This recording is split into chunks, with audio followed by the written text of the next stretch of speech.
Hello বন্ধুরা, কেমন আছো? তো এবার আমরা আজকে দেখি এবার কুলম্বস ল কি বলে। চ্যাপ্টারে মেন জিনিসটা Coulomb's Coulomb's law. Coulomb's law কি বলতে চাইছে? কুলম্বস ল জানার আগে আমরা কিছু বেসিক জিনিস আমরা জেনে নিই। সেটা হচ্ছে like charges like charges repel, and unlike charges বা opposite charges opposite charges opposite charges attract.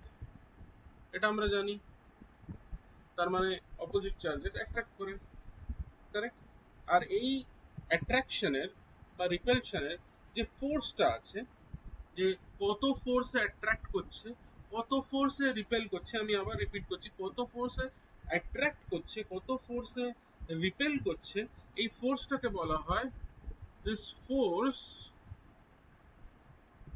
This force is called electric force.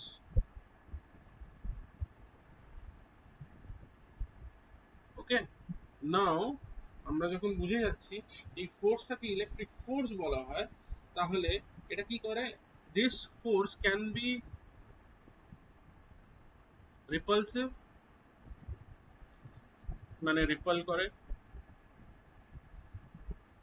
বা অ্যাট্রাকটিভ। ঠিক আছে, মানে অ্যাট্রাকটিভ মানে দুটো ফোর্সই অ্যাট্রাক্ট করছে নিজেকে,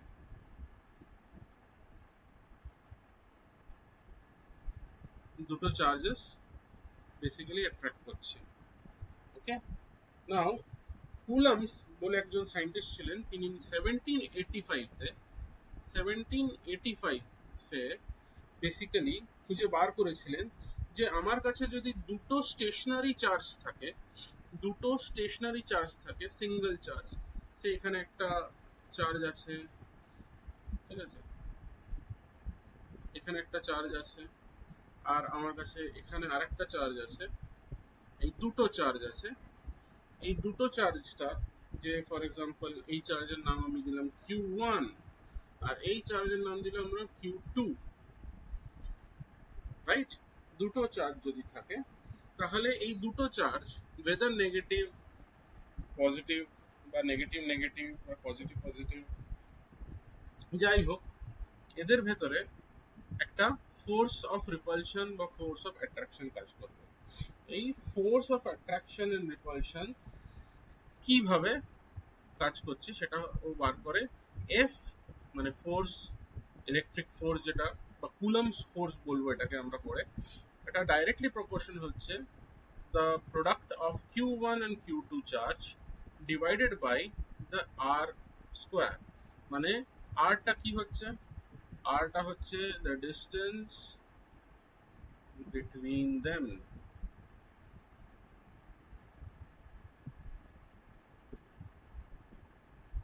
ঠিক আছে, আর এইটা হলো আমাদের বেসিক কুলম্বস ল। তার মানে আমরা এখানে পাই যে এই পার্টিকুলার জিনিসটা কিন্তু আমরা খুঁজে পাই, এবং এই ফর্মুলাটাকে আমরা কিন্তু কোনো প্রুফ নেই, এটা কিন্তু physically observed ফিনোমেনা। So basically formula দুটো টাইপের হয়, একটা হয় যেটা ফিনোমেনা অবজার্ভ করে আমরা খুঁজে পাই, আর কিছু ফর্মুলা হয় যেটাকে আমরা ডিরাইভ করি mathematically. Now this is a formula that is not derived mathematically but it is observed in nature, আমরা এই জিনিসটা খুঁজে পাই। সো এইটাকে আমরা যদি স্টেটমেন্টে লিখি, তাহলে কিরম ভাবে লিখবো? কুলম্বস লকে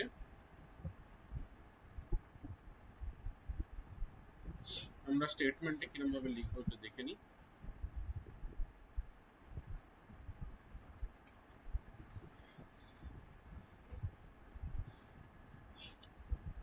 Two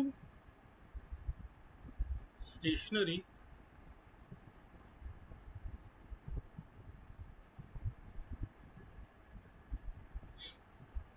point charges Q1 and Q2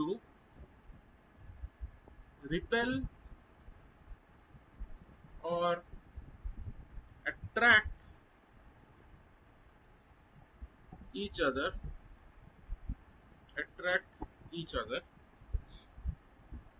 with a force F, with a force F, এটা কিন্তু খুব ইম্পর্টেন্ট, কি ফোর্সে হচ্ছে, ঠিক আছে, with a force F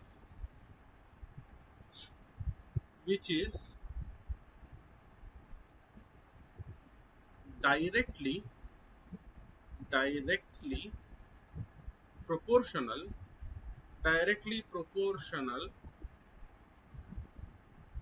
to the product of the charges and inversely proportional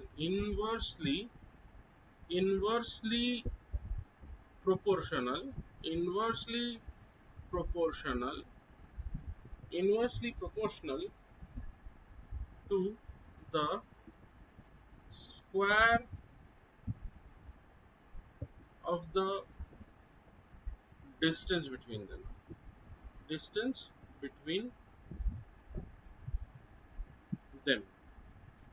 এটা হচ্ছে কুলম্বস ল।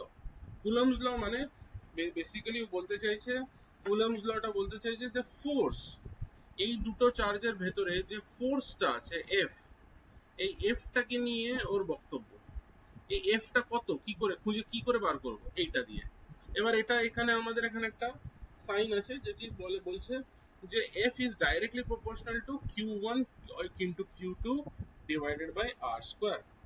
নাও এটাকে আমি যদি ইকুয়াল বানাতে চাই, মানে এফ ইকুয়ালস টু, তাহলে একটা জিনিস আসবে 1/4 pi epsilon nought q1 q2 by r square, যেখানে কে বলে একটা নাম দিয়ে 1/4 পাই এপসিলন নট কে বলা হয়।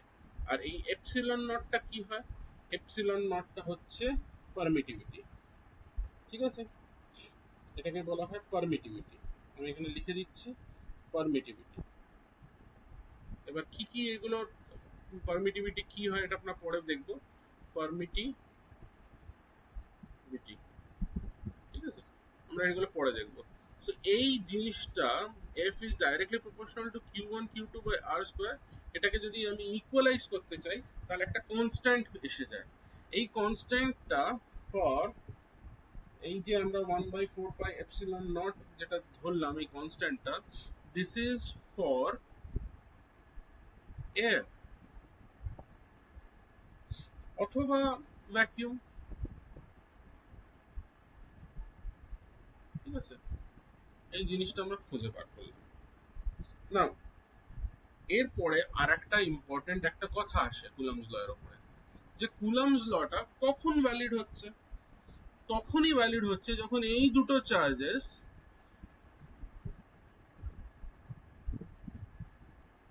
আমি এখানে ভালো করে লিখে দিচ্ছি যে কুলম্বস ল কখন valid, Coulomb's law is valid only when the charges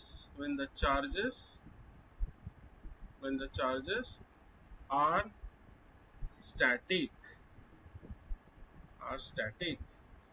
and not moving। যদি চার্জেস মুভ করতে শুরু করে দেয় তাহলে কিন্তু কুলম্বস ল কাজ করবে না। এই এফ ফোর্সটাকে যদি আমি ক্যালকুলেট করতে চাই, it can be only be calculated যখন দুটো চার্জেস স্ট্যাটিক থাকে। যদি স্ট্যাটিক থাকে তখনই আমি কুলম্বস ল বা কুলম্বস ফোর্স বা কুলম্বিয়ান ফোর্স আমরা বার করতে পারি, তাছাড়া কিন্তু আমরা বার করতে পারিনি। ঠিক আছে?